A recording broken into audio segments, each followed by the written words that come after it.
అందరికీ నమస్కారం అండి. నవరాత్రులలో చేసే పూజకు ఎంతో ప్రాధాన్యత ఉంది. నవరాత్రులలో దుర్గాదేవిని గనక భక్తి శ్రద్ధలతో పూజించినట్లయితే తప్పకుండా అన్ని మంచి ఫలితాలే వస్తాయి.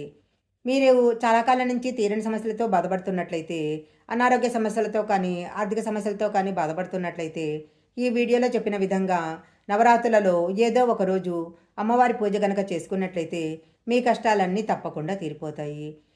ముందుగా ఒక చిన్న రిక్వెస్ట్ అండి. మీరు గనక మా ఛానల్ మొదటిసారి చూస్తున్నట్లయితే వెంటనే సబ్స్క్రైబ్ చేసుకోండి. పక్కనే ఉన్న బెల్ ఐకాన్ని యాక్టివేషన్ చేసుకుంటే మేము పెట్టే వీడియోలన్నీ కూడా మీకు ముందుగానే నోటిఫికేషన్గా వస్తాయి. లేట్ చేయకుండా నవరాత్రులలో అమ్మవారి పూజ ఎలా చేసుకోవాలో ఇప్పుడు మనం ఈ వీడియోలో తెలుసుకుందాము. సకల సౌభాగ్యాలను అందించే అమ్మవారిని నవరాత్రుల సమయంలో భక్తి శ్రద్ధలతో పూజిస్తే అమ్మవారు మీకున్న సమస్యలన్నీ తీరిపోయేలా చేస్తుంది. కుటుంబం అంతా కూడా అష్టైశ్వర్యాలతో సిరి సంపదలతో ఉంటారు. ఇంట్లో పూజ చేసుకునే రోజు సూర్యోదయానికి ముందే నిద్రలేచి తల స్నానం చేయాలి. తరువాత ఇల్లు మొత్తం శుభ్రం చేసుకొని ఇంటి ముందు ఖచ్చితంగా ముగ్గేయాలి. ఇంటి ముందు ముగ్గు వేయకుండా పూజ చేసినట్లయితే ఎలాంటి పూజా ఫలితము దక్కదు. అలాగే ఇంటి గడపకు పసుపు రాసి కుంకుమ బొట్లు పెట్టాలి. అలాగే ఇంటి ప్రధాన ద్వారానికి మామిడాకుల తోరణాలతో అలంకరించాలి. దుర్గాదేవి పూజను ఇంట్లో ఎక్కడంటే అక్కడ చేయకుండా కేవలం పూజా గదిలో కానీ ఇంట్లో తూర్పు దిశగా ఉండే ప్రదేశాన్ని చూసుకొని అక్కడ పసుపు నీళ్లతో శుద్ధి చేసి అష్టదళం ముగ్గును వేయాలి. పూజా గదిలో తూర్పు దిశలో అమ్మవారి చిత్రపటాన్ని కానీ విగ్రహాన్ని కానీ ఉంచాలి. తమలపాకులు, కలశము, మామిడాకులు, యాలకులు, ధూపము, గంగాజలము, దీపాలు, ఆవు నెయ్యి, పసుపు, కుంకుమ, పూలు, పండ్లు అన్నీ కూడా ముందే సిద్ధం చేసి పెట్టుకోవాలి. ఒక చెక్కపేట తీసుకొని దాని మీద ఎరుపు రంగు వస్త్రాన్ని పరచాలి. దుర్గాదేవి చిత్రపటాన్ని లేదా విగ్రహాన్ని ప్రతిష్ఠించుకోవాలి. తరువాత పసుపు కలిపిన నీళ్లతో ఆ ప్రదేశం అంతా శుద్ధి చేసుకోవాలి. మనం ఏ పూజ చేసినా ముందుగా వినాయకుడికి పూజ చేసి ఆ తర్వాతే ఏ పూజ అయినా ప్రారంభించాలి. అందుకే ముందుగా పసుపుతో వినాయకుడిని తయారు చేసుకొని ఆ పసుపు గణపతిని తమలపాకు పైన పెట్టాలి. తర్వాత పసుపు గణపతికి కుంకుమ బొట్టు పెట్టి పూలతో అలంకరించి ఓం గం గణపతియే నమః అనే మంత్రాన్ని జపించటంతో తరువాత గణపతికి కుంకుమ బొట్లు పెట్టి పూలతో అలంకరించి ఓం గం గణపతియే నమః అనే మంత్రాన్ని జపించాలి.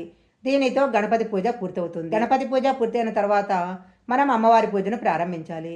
ముందుగా అమ్మవారి చిత్రపటం ముందు దీపం వెలిగించాలి. అమ్మవారి పూజ చేసుకునేటప్పుడు పిండి ప్రమిద గనక వెలిగిస్తే చాలా మంచిది. అమ్మవారి పటం ముందు వెలిగించే దీపం ప్రమిద కటిక నేలపైన ఉండకూడదు. దీపపు ప్రమిదను తమలపాకు పైన కానీ ఏదైనా ప్లేట్ పైన కానీ ఉంచాలి. దీపాన్ని 2 ఒత్తులతో వెలిగిస్తే కుటుంబం సుఖ సంతోషాలతో ఉంటారు. 3 ఒత్తులతో వెలిగిస్తే పిల్లలు వృద్ధిలోకి వస్తారు. 5 ఒత్తులతో వెలిగిస్తే ధనప్రాప్తి, ఆరోగ్యము, అభివృద్ధి కలుగుతాయి. అమ్మవారికి దీపం వెలిగించిన తర్వాత ధూపం వేయాలి. అమ్మవారికి హారతి ఇచ్చాక ఇంట్లోని కుటుంబ సభ్యులందరూ హారతి తీసుకోవాలి. తరువాత అమ్మవారికి సాంబ్రాణితో ధూపం వేయాలి. దుర్గామాత పూజలో నైవేద్యంగా పొంగలి, పులిహోర, పాయసము, పులిహోర గారెలు, బొబ్బట్లు అనేక రకాల నైవేద్యాలను శక్తిని బట్టి సమర్పించాలి. తరువాత వాటిని ఇతరులకు పంచాలి. ముఖ్యంగా బియ్యపిండి, నెయ్యి వంటి వాటితో తయారు చేసినవి వంటల్లో ఉపయోగించాలి. ఎట్టి పరిస్థితిలో కూడా వెల్లుపాయ, వెల్లుల్లి అమ్మవారికి నైవేద్యంగా చేసే వంటల్లో ఉండకూడదు. నవరాత్రుల వేళలో అమ్మవారిని ఆరాధించినట్లయితే సంపద పెరుగుతుందని శాస్త్రాల్లో చెప్పబడింది. నవరాత్రులలో దుర్గాదేవికి 16 అలంకార వస్తువులను సమర్పించడము చాలా మంచిది. నవరాత్రులలో దుర్గామాతకు అలంకార వస్తువులను సమర్పిస్తే స్త్రీలకు అఖండ సౌభాగ్యం కలుగుతుంది. మీ సమస్యలన్నీ తీరిపోవాలంటే అమ్మవారి విగ్రహాన్ని ఆభరణాలతో అలంకరించాలి. లక్ష్మీదేవికి తామర పువ్వు అంటే ఇష్టం కాబట్టి నవరాత్రులలో ఇంట్లో తామర పువ్వును తెచ్చి పూజా సమయంలో అమ్మవారికి సమర్పించాలి. ఇలా చేస్తే మీ ఇంట్లో డబ్బు కొరత ఉండదు. కొబ్బరికాయలో లక్ష్మీదేవి నివసిస్తుంది అంటారు. కొబ్బరికాయను ఇంట్లో గనక ఉంచినట్లయితే లక్ష్మీదేవి అనుగ్రహం కలుగుతుంది. ఒక కొబ్బరికాయ తీసుకొని దానిని ఎర్రటి వస్త్రంలో చుట్టి లక్ష్మీదేవి దగ్గర పెట్టి పూజ చేయాలి. తరువాత ఈ కొబ్బరికాయను మనం డబ్బు పెట్టుకునే స్థలంలో ఉంచాలి. ఇలా చేయటం వల్ల లక్ష్మీదేవి యొక్క అనుగ్రహము ఎప్పుడూ నిలిచి సుఖ సంతోషాలు లభిస్తాయి. మిమ్మల్ని వెంటాడుతున్న దరిద్రం తొలగిపోవాలంటే సాయంత్రం పూజ చేసిన తర్వాత ఇంటి ప్రధాన ద్వారం మూలలో 4 ముఖాల నెయ్యి దీపం వెలిగించి ₹1 నాణ్యాన్ని ఈ దీపంలో పెట్టాలి. ఇలా చేయటం వల్ల దారిద్రము తొలగిపోవటంతో పాటు ఇంట్లో ఉన్న నెగటివ్ ఎనర్జీ కూడా తొలగిపోతుంది. దసరా నవరాత్రులలో కనీసము ఒక్కరోజైనా గోమాతకు పచ్చిగడ్డిని ఆహారంగా తినిపిస్తే చాలా మంచిది. ఎందుకంటే గోమాతలో ముక్కోటి దేవతలు నివసిస్తారు.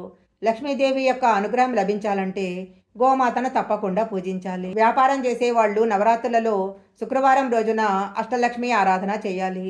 ఎర్రని వస్త్రంపై అమ్మవారి ఫోటో కానీ విగ్రహాన్ని కానీ శ్రీ యంత్రాన్ని కానీ ఏర్పాటు చేసి ప్రత్యేకమైన పూజలు చేయాలి. ఇలా చేయటం వల్ల చేసే వ్యాపారంలో మంచి లాభాలు వచ్చే అవకాశం ఉంటుంది. నవరాత్రులలో పూజ చేసేవారు చన్నీళ్లతో స్నానం చేస్తే చాలా మంచిది. చన్నీళ్లతో స్నానం చేయలేని వారు గోరువెచ్చని నీటితో స్నానం చేసినా సరిపోతుంది.